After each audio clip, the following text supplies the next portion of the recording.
É porque é interessante para ela também, né? A gente tá falando de Paraíba, eu vou estreitar mais um pouquinho, vou pegar um caminho ali de 57 quilômetros, chegar na minha cidade de Rio Tinto.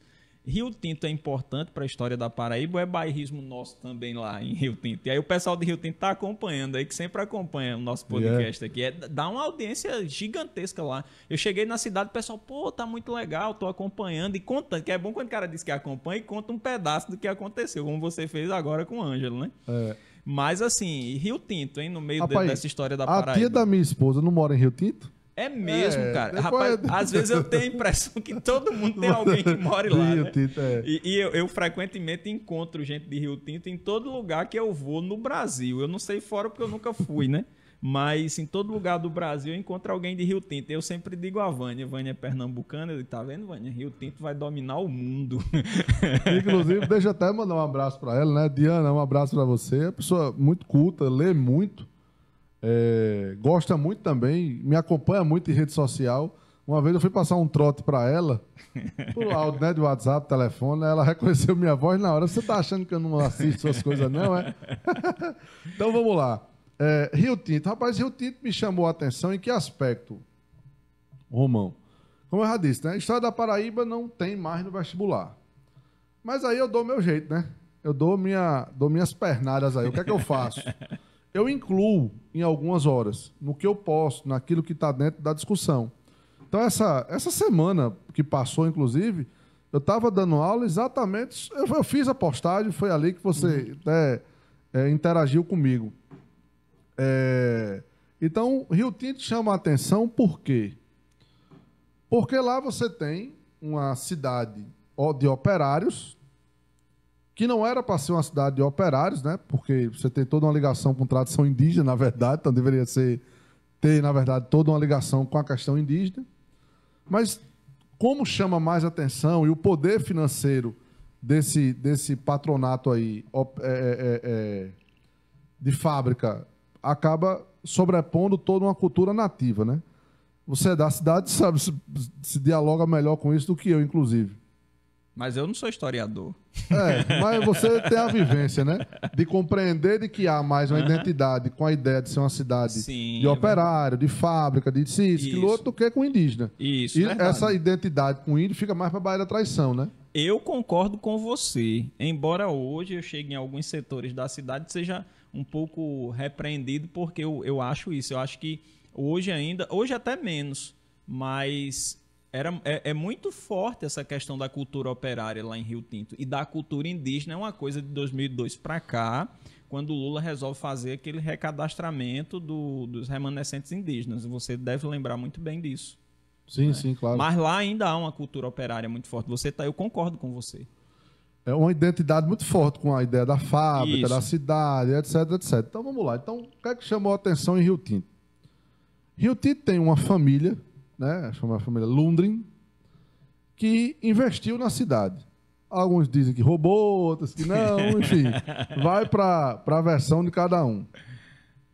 E que esta família, os Lundgren, né, que tem um pezinho lá na Suécia, teria uma certa familiaridade, uma certa identidade, uma certa paixão pelo nazismo. Pelo nazismo. Antes da gente começar a aula aqui, inclusive a gente trocava essas informações, né? A fábrica de têxtil que nasce lá, ela é financiada com capital alemão, ela é financiada com capital nazista. Então, não é uma invencionice. É porque o cara é branco, porque não é por isso. É porque há, de fato, um rastro ali. Há um cheirinho de enxofre. Ali. Então, o que é que acontece? Então, chama a atenção aí. Se fosse só isso, já estava de bom tamanho para chamar muita atenção. Uma cidade do interior da Paraíba, de um estado pequeno, ter uma fábrica financiada com capital alemão, nazista. Já chamaria a atenção. Só que aí vem a igreja, a construção da famosa igreja de Rio Tinto, que eu deveria até ter trazido a foto, né? Você também, né? Rapaz, a gente você vacilou principalmente. Nisso. Mas o pessoal conhece bem. Pois é. E os turistas tiram muita foto na frente da igreja justamente desses dois símbolos em alto relevo que tem lá. Então, lá na igreja, você tem do lado direito e do lado esquerdo as águias. Que simbolicamente essas águias têm uma ligação com o nazismo. É um dos símbolos do nazismo. Você tem a suástica, que é o símbolo maior, mas você também tem a águia, que na Alemanha é muito forte essa identificação. Para a gente fora da Alemanha é muito a suástica. Lá também é, mas a águia também é muito forte. E tem a harpa também, né? Que é um símbolo já secundário, mas que o nazismo também... A harpa, ela já vai entrar muito numa opção assim, como se fosse uma questão pessoal de Hitler. Uhum. Que o cara tinha um gosto muito apurado, né? A gente não pode negar isso. Ele tem apesar de ser um ignorante... Me desculpe os ignorantes, mas... usando essa expressão, né? Apesar de ser alguém que não teve uma instrução, né? Eu li um livro no ano passado, dois livros muito interessantes sobre o nazismo. E o livro começa exatamente falando disso, da formação dele. Então ele não era um cara de grandes estudos, mas ele tinha um gosto apurado. Obra de arte, música e por aí vai. Então a harpa seria mais um indício dessa paquera, dessa romantização aí com o nazismo.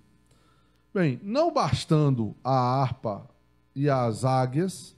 E a dependência econômica... E a dependência, exatamente, do financiamento, que esse, para mim, é o maior de todos, né? Você tem um outro fator que é... Eu já li livros, e aí eu vou pedir desculpa de não ter... Eu devia ter anotado os autores, os nomes. Mas aí, depois, se alguém quiser, fala com o Romão ou fala comigo nas minhas redes sociais que eu passo. Você tem livros de historiadores, jornalistas já, que chega a dizer que nas escolas, em Rio Tinto, nesta época, né, na época do auge da fábrica e tal, você tinha saudação nazista nas escolas. Feita nas escolas. Heil Hitler e por aí vai. Então, você tem toda uma ligação. Então, veja, gente, a quantidade de informação que eu trago aqui, eu estou falando do nazismo. Um genocídio, um fato histórico, com ligações aqui, na Paraíba. Com ligações aqui, em Rio Tinto. Então, só isso já dá um belo de um livro, já dá um belo de uma história a ser debatida. Romão, você precisa ver, porque qual é a minha estratégia quando eu estou dando aula? Eu boto a foto da igreja. Eu começo a falar o que é uma fonte histórica, como é que você tal, aí eu boto a foto da igreja. Ó, galera, por exemplo, essa igreja aqui, porque a igreja de Rio Tinto, ela parece ser uma igreja que está na Europa, né? Pela arquitetura dela. Inclusive, vou lhe dizer uma coisa para você conferir depois, um filme de Alfred Hitchcock, Um Corpo que Cai, que a menina, você chega a ficar arrepiada. Esse filme me tirou muitas noites de sono, sabe por quê? Porque a igreja que a menina se atira no corpo que cai é exatamente igual à igreja de Rio Tinto. Meu amigo, você precisa ver. Talvez você já tenha assistido esse filme de Hitchcock. Você olha, a igreja é igualzinha. Apesar que eu gosto de Hitchcock. E é um filme europeu, né? Aqui então, endossa isso que você está dizendo. Então, ela tem uma arquitetura europeia, né? Ela sai daquele padrão. Ela não é aquele padrão do século XVI, nem XVII, nem do século XX. Então, ela tem aquele padrão europeu. Então, quando eu coloco só a foto, que eu começo a dizer, ó, pessoal, essa águia aqui. Aí os meninos, do nazismo, professor. Tem vinculação com o nazismo. Isso é na Alemanha, senão é em Rio Tinto, rapaz, a cara dele. Como quem disse assim, Rio Tinto, aqui, vizinho, é aqui. Então, esse é um ponto. Agora, o que é que eu acho? Rio Tinto explora muito pouco. Sim, acho também. Explora muito pouco. Eu, antes da pandemia estourar, eu queria levar meus alunos lá. E se eu dissesse assim, pessoal, a gente vai lá para ficar uma horinha e ir embora, e eles iam com a gente. Porque criou-se uma curiosidade de compreender como é que uma águia nazista vai parar numa parede de uma igreja numa cidade do interior da Paraíba. Então eu acho que Rio Tinto explora economicamente muito pouco. Ela dá um retorno ela não sabe, e isso eu estou criticando aqui a cidade, mas isso não é Rio Tinto, não, isso é o Brasil inteiro como um todo, né? Ézio falou a mesma coisa de João Pessoa quando veio aqui. Não, pois é. Então, Rio Tinto explora muito pouco. Isso é uma fonte financeira para a cidade. Você fechar a parceria com as escolas, levar os alunos para conhecer o casarão, né? Eu fiquei sabendo que o casarão virou agora uma casa de festa, né? Parece que sim, parece que é uma recepção. Virou uma casa de festa e tal. Um dos casarões, porque são 3, né? São Parece 3, que um é uma casa de festa, o outro é alguma coisa, algum órgão da prefeitura, não sei se continua. E tem um casarão que me parece que realmente está aberto à visitação, que é o da Vila Regina. Que esse tem, dos 3, é o que tem mais tendências europeias, assim, aquele estilo, o estilo, como é, rapaz, o estilo que até os emos retomaram agora. Gótico. Sim. A igreja é gótica também, é uma mistura, né? Mas mais gótica, né? Por isso está no filme de Hitchcock também. Então, eu acho que, veja, você tem uma cidade que tem toda uma ligação com isso, com uma fase, com a discussão operária, com a discussão mundial, linkando com a discussão mundial do nazismo, e a cidade não explora. O poder público, o poder municipal não explora.